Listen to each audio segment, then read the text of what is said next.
Certificate చుచ్చుకొని దానికి కంగారు పడాల్సిన అవసరం లేదు. అయితే వారు బయటకు పోవాల్సి వస్తుంది, సస్పెండ్, లేదంటే మాస్టర్ సార్ పంపించాల్సి ఉంటుంది. ఏదైనా కూడా ఇప్పటిక వెనకడిగే సమస్య ఉండదు. ఆ తర్వాత 15 రాష్ట్ర శాసనసభలు, శాసనమండళ్లు అవి ఆమోదించి పంపించాలి. ఎందుకంటే ఇది మౌలికమైన రాజ్యాంగ సవరణ కాబట్టి మెజారిటీ రాష్ట్రాల చట్టసభలు కూడా ఆమోదించాలి. అది కూడా కాంగ్రెస్, బీజేపీ, వామపక్షాలు 3 కలిసి వస్తున్నాయి కాబట్టి వారికి బలమైన రాష్ట్రాలే 15 శుభ్రంగా ఉన్నాయి. పెద్ద కావచ్చు, చిన్న కావచ్చు, పెద్ద ఇబ్బంది ఉండదు. కానీ అయిన తర్వాత ఒక మౌలికమైన మార్పు రాజకీయ వ్యవస్థలో వస్తుంది. కేవలం మహిళలు రావడం వల్ల కాదు. మహిళలు రావడం ఒక రకంగా మొక్కుబడి చర్యది, ఒక రకంగా కంటి తురుపు చర్య. అంతకుమించి ప్రతి రాజకీయ పార్టీలకే ఆలోచన లేదు. దీనివల్ల రేపు ఓట్లు వచ్చేస్తాయని చెప్పి ఆలోచన తప్పుకోవట్లేదు.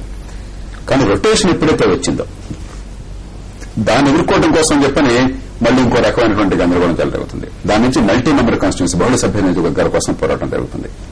అలాగే అసలు నిజమైన పరిష్కారం బీసీలు గానీ, లేకపోతే మహిళలు గానీ, దళితులకు నిజమైన ప్రాతినిధ్యం గానీ, వాళ్ళ ప్రాతినిధ్యం సంఖ్యాపరంగా ఉంది, నిజమైన అధికారం లేదు.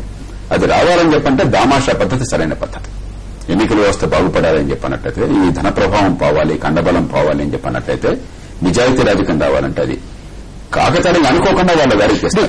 ఇది బాగా దోహదం చేస్తుంది అని అనిపిస్తుంది. వచ్చే 15 నెలల్లో ఖచ్చితంగా వారు కూడా వాళ్ళు ఊహించే అలా చేయట్లా, వాళ్ళకి తెలియకుండానే ఆ మారగానే ఖచ్చితంగా భారత రాజకీయం ఉంటుంది. కాబట్టి ఇది డిజర్ట్ ఇన్ఫ్లుయెన్స్. తాత్కాలికంగా మాత్రం ఖచ్చితంగా లోక్సభలో ఇప్పుడు ఈ ప్రభుత్వం ఆపద్ధర్మ ప్రభుత్వం అయిపోయినట్టు లెక్క. కాంగ్రెస్ ప్రభుత్వం అధికారంలో ఉండగా తొలి సంవత్సరంలోనే ఆపద్ధర్మ ప్రభుత్వం కావడం ఇది మొట్టమొదటిసారి. ఎందుకంటే ఆర్జేడీ బయటకు వెళ్లిపోయింది, సమాజ్వాదీ పార్టీ బయటకు వెళ్లిపోయింది. తృణమూల్ కాంగ్రెస్ బెంగాల్లో వాళ్ళ అవసరాల కొద్దీ అక్కడ ఎన్నికల్లో సిపిఎంను బట్టి గెలిపించడం కోసం చెప్పని ఆమె కూడా ఇప్పుడు చాలా గందరగోళం చేస్తున్నారు. రేపు లోక్సభలో కూడా గందరగోళం చేస్తారు. కాబట్టి ప్రతి పార్టీ బ్లాక్ మెయిల్ చేసే పరిస్థితి వస్తుంది. ప్రభుత్వానికి మెజారిటీ 2-3 ఉండాలి కానీ ముఖ్యం కాదు. ప్రతి చిన్న విషయానికి నువ్వు కనుక నాకు 5,000 కోట్ల రూపాయలు డబ్బులు చేసుకునే అవకాశం ఇవ్వకపోయినట్టయితే, మా వాడికి పోర్ట్ఫోలియో ఇవ్వకపోయినట్టయితే, నేను చెప్పినట్టు వినకపోయినట్టయితే రేపు దింపేస్తాని పరిస్థితి వస్తుంది. తర్వాత 4 ఏళ్లు పోయిన తర్వాత మహిళలకి ఈ రకం జరిగింది గుర్తుంచుకోరు. కాబట్టి పాజిటివ్ ఖాతాలో ఏమి ఉండదు. అంచేత 100కి 95 రూపాయలు నేను ఇక్కడ ప్రెడిక్ట్ చేసేది 2010 అంతానికి కానీ 2011 తొలి కొద్ది వారాలు మాసాల్లో కానీ మళ్లీ సార్వత్రిక ఎన్నిక లోక్సభకు జరిగే అవకాశం స్పష్టంగా కనిపిస్తుంది. అయితే అదే కనుక జరుగుతుంది అనుకుంటే అప్పటికి మహిళా రిజర్వేషన్ బిల్లు పూర్తిగా చట్టం అయిపోయి 2010లోనూ 2011లోనూ జరిగేటటువంటి మధ్యంతర ఎన్నికలైనా కూడా అమలవుతుందట. దాన్ని అమలవుతుంది. ఎందుకంటే ఇప్పుడు ఒకసారి ఇది కాగానే రాష్ట్ర శాసనసభలో పంపించడానికి 2 పార్టీలు, ప్రధాన పార్టీలు ఇప్పుడు కాజీని బీబీమియా కావాలంటే కాజేయండి కాదనేవాడు. ఇవాళ కాంగ్రెస్, బీజేపీ ఇద్దరు కావాలని వామపక్షాలు కలిసి వచ్చినప్పుడు ఇక దేశంలో కాదనే వాళ్ళు ఎవరున్నారు? సంఖ్యాబలం రీత్యా అన్స్టాపబుల్. అది ఇవాళ దాకా సమస్య లేదు. ఇది ఆపినట్టయితే ఇక పార్టీలందరికీ పరువు నష్టం ఇంకోట్లేదు. రాజకీయంగా కానీ లేకపోతే ఒక సాంఘికంగా కానీ వాళ్ళకి వెనక్కి వెళ్లే సమస్య లేదు. ఇప్పుడు ఇది అయిన తర్వాత దాదాపు 100కి 95 రూపాయలు నేను చెప్పినట్టుగా ఎన్నికలు కూడా 2010లో ఖాయం నాకు అనిపిస్తున్నది. కృష్ణమోహన్ గారు, మొత్తంలో దీని ప్రభావం రాజకీయంగా ఉన్నటువంటి యథాతథమైనటువంటి స్థితిని ఎంతవరకు మారుస్తుంది? ఇందాక చెప్పినట్లుగా దీని ప్రభావం అనేటువంటిది పెను మార్పులు తీసుకొస్తుందని నేను అనుకోను. అయితే బేసిక్ గా బాడీ పాలిటీలో అంటే దేశ రాజకీయ వ్యవస్థలో ఖచ్చితమైనటువంటి మార్పులు వస్తాయి. రాజకీయాలతో పాటు ఒక సోషల్ రిలేషన్స్ ఏవైతే ఉన్నాయో, మన సొసైటీలో మ్యాన్ రిలేషన్స్ మధ్య ఉన్నటువంటి ఈక్వేషన్స్ ఏవైతే ఉన్నాయో ఆ ఈక్వేషన్స్ కూడా వాటి మీద కూడా చాలా పెను ప్రభావం అనేటువంటిది ఉంటుందని అనుకుంటున్నాను నేను. ఎందుకంటే ఒకసారి పాలిటిక్స్ లోకి ఎంటర్ అయ్యి ఇది కేవలం పార్లమెంట్ కు పరిమితమైనటువంటిది కాదు, కేవలం రాష్ట్ర శాసనసభలో పరిమితమైనటువంటిది కాదు, మొత్తం దేశంలో ఇప్పటికే ఆల్రెడీ అమల్లో ఉన్నటువంటి వాటితో కలిపి కొన్ని లక్షల మంది ప్రజాప్రతినిధులు ఎన్నిక కాబోతున్నారు. ఎన్నిక కాబోతున్న వాళ్ళ సంఖ్య దాదాపు 10 లక్షల వరకు ఉంటుంది.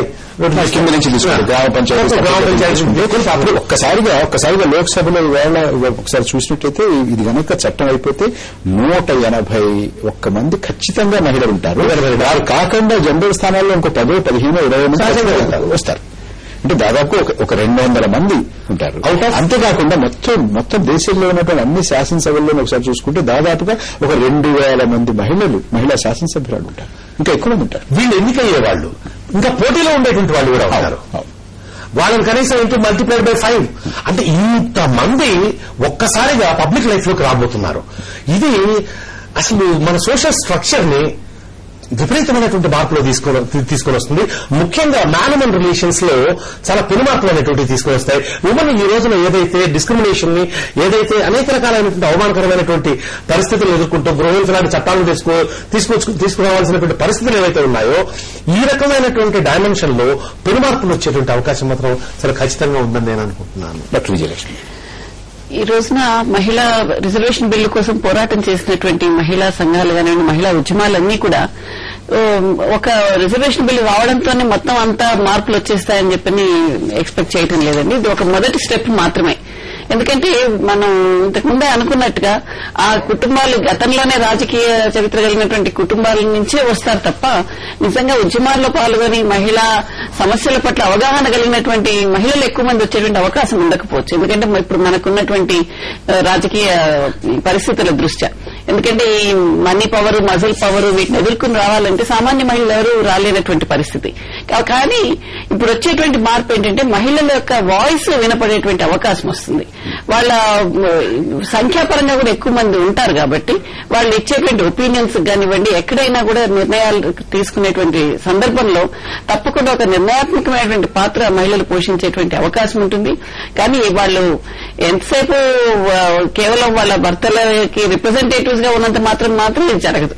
కానీ వాళ్ళు ఇండిపెండెంట్ గా వాళ్ళు స్టాండ్ అయ్యి అసెప్ట్ చేసుకుని వాళ్ళు ఖచ్చితంగా మేము దేనికోసం ఇక్కడ వచ్చాం, ఏ బిల్లు ద్వారా మేము రాగలిగాం, మేము సమాజంలో ఉన్న మహిళలకు కూడా న్యాయం చేయాల్సిన అవసరం ఉందనేటువంటిది వాళ్ళు కూడా ఫీల్ అయినప్పుడే అది సాధ్యమవుతుంది. అది కూడా ఒకసారి లోక్సభ అసెంబ్లీ ఎలక్షన్స్ జరగదు, గ్రాడ్యువల్ గా జరిగేటువంటి అవకాశాలు. కాకపోతే ఇప్పుడు మన పంచాయతీల్లో చూసాం, మండలాల్లో చూసాం, జిల్లా పరిషత్తుల్లో చూసాం. ముందు కాస్త భర్త జాతిలో, తండ్రి జాతిలో, అన్నయ్య జాతిలో, మరో జాతిలో ఉన్నా కూడా నెమ్మదిగా 1, 2, 3 వాళ్ళకి నమ్మకం పెరుగుతుంది. తర్వాత రాజకీయాల్లో మహిళలు వచ్చేటువంటి సంఖ్యాపరంగా కూడా ఎక్కువ మంది వచ్చేటువంటి అవకాశం. అంటే ఒకటి మర్చిపోకూడదండి, ఎప్పుడు కూడా స్థానిక సంస్థలో కూడా చూసాం మీరు అన్నట్లుగా పప్పెట్సే వచ్చారు, కీలు బొమ్మలుగానే మొట్టమొదటిలో. తర్వాత కొంత వ్యక్తిత్వంతో పనిచేసేటువంటి వాళ్ళని చూస్తున్నాం, అక్కడక్కడ పూర్తిగా మారలేదు. ఇంకోటి మర్చిపోకూడదు, మనం 50% రిజర్వేషన్లు అవుతున్నాయి ఇప్పుడు స్థానిక సంస్థల్లో. అది కూడా యూపీఏ ప్రభుత్వం చేసినటువంటి వాగ్దానం. 100 రోజుల్లో మహిళా బిల్లుతో పాటు అది కూడా ఉంది, రాష్ట్రపతి ప్రసంగంలో కూడా పెట్టారు. మరొకటి కూడా మనం గుర్తుంచుకోవాల్సింది, దేశానికి ప్రధానమంత్రిగా ఒక మహిళ 18 ఏళ్లు పనిచేసింది. ఒక్క చట్టం కూడా మహిళల కోసం చేయాలి. అసలు పేదవాళ్ళు కాదు, దళితులు కాదు, గరీబీ హటావో తప్ప ఆవిడ నిజంగా ఎవరికి ఉపయోగపడింది లేదు.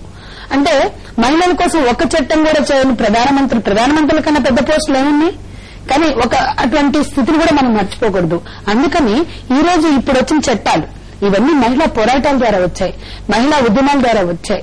ఉద్యమాల ద్వారా ప్రభుత్వాల మీద ఒత్తిడి తెస్తే సాధించుకున్న బిల్లులు, చట్టాలు ఇవి, అది మర్చిపోకూడదు. కాబట్టి రేపటి రోజున కూడా రిప్రజెంటేషన్ అంటే ఏంటి?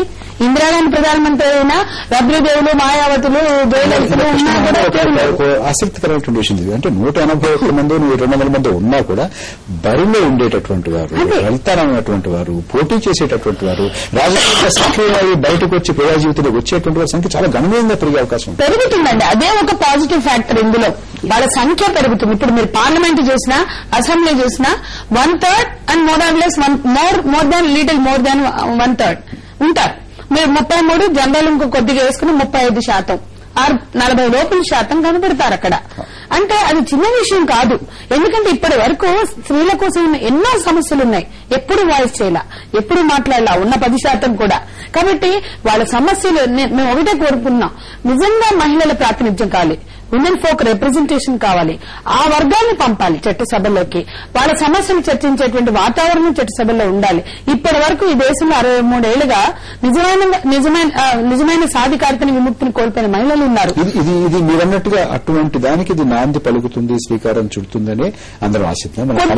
కొంతమేరకైనా సంధ్య గారు, డాక్టర్ విజయలక్ష్మి గారు, కృష్ణమోహన్ గారు మా స్టూడియోకి వచ్చి మీ విలువైనటువంటి సమయాన్ని మా చర్చలో పాల్గొనడానికి మీరు కేటాయించినందుకు ధన్యవాదాలు. జయప్రకాష్ నారాయణ గారికి, అలాగే మనతో ఢిల్లీ నుంచి ప్రత్యక్ష ప్రసారం ద్వారా మాట్లాడినటువంటి శ్రీ నామా నాగేశ్వరరావు గారు, విజయవాడ నుంచి మాట్లాడినటువంటి అందరు మహిళా నాయకురాలకి కృతజ్ఞతలు. నమస్తే ఆంధ్రప్రదేశ్.